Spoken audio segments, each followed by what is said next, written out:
right, so let's go through the solution together for this final step. The first step tells us to update the word list to use the word list from Hangman_words. And it's actually got exactly the same name, so we don't even have to change it all that much. But what we do have to do is to make this error go away. If you haven't already, go ahead and delete this line in your code where you've got the word list using the previous 3 words. And instead, we're going to import the Hangman_words.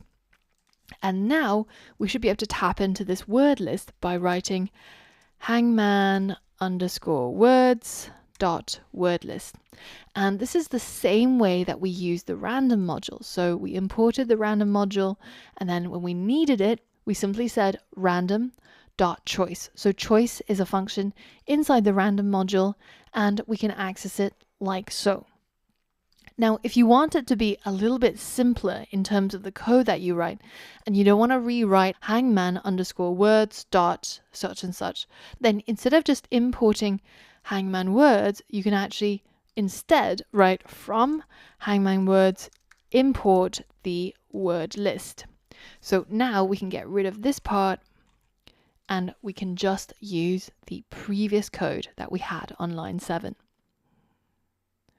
Using that, you can do the same thing for to-do number 2.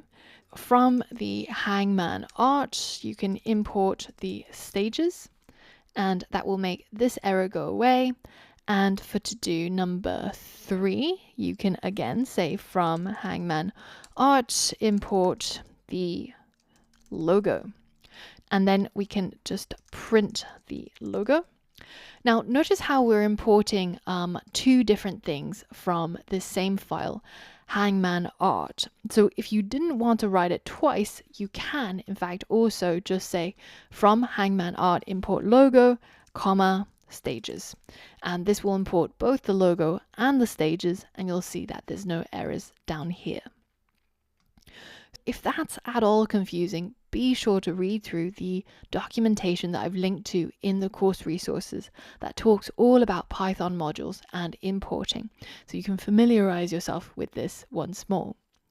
Now on to-do 4, we're going to check to see if the user has entered a letter that they've already guessed, and it's a letter that they got right. Then we're going to print the letter and let them know. To do this, we're going to check through the display, which is a list of letters that they've already guessed. And we're going to check to see if the guess is in the display list. Well, in this case, they've already guessed that letter and it's a correct one. So we're just going to print out the feedback that you've already guessed, and then we'll put in their guessed letter. Now, however, if the letter is not in the chosen word, then we're going to print out the letter and let them know that you guessed this particular letter. That's not in the word. You lose a life. That's it. That's all we had to do. And if we run our app as it is now, then you can see that the solution is stymied. So if we just check against S, then that's being added. And if we get a letter wrong, then we get told that's not in the word, you lose a life, and our Hangman is being drawn out. And if we guess a correct letter that we've already guessed, like S again, then it tells us that you've already guessed that letter.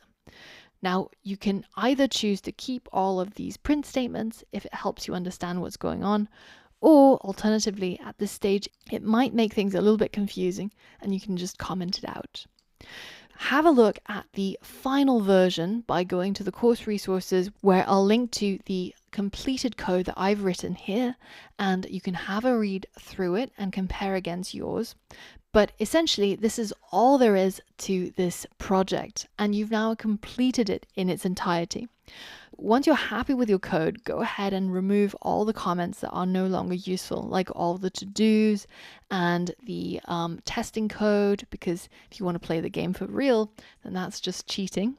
If you want to leave in some of the comments that lets you know what each part of the code does so that when you come back to it, it's easier to understand, then feel free to do that.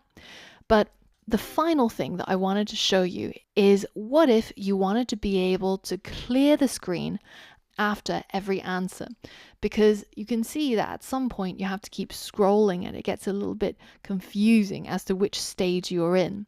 So one of the things that you can do is you can tap into the Replit module and you can import a function called clear. Once you've imported this clear function, then you can go ahead and add it just after the user has made their guess. So you can call it just as you would any other function now that you've imported it into this file. And when you run the code now, you can see that after every guess, it's going to clear the screen. So guess a letter, let's guess a different letter.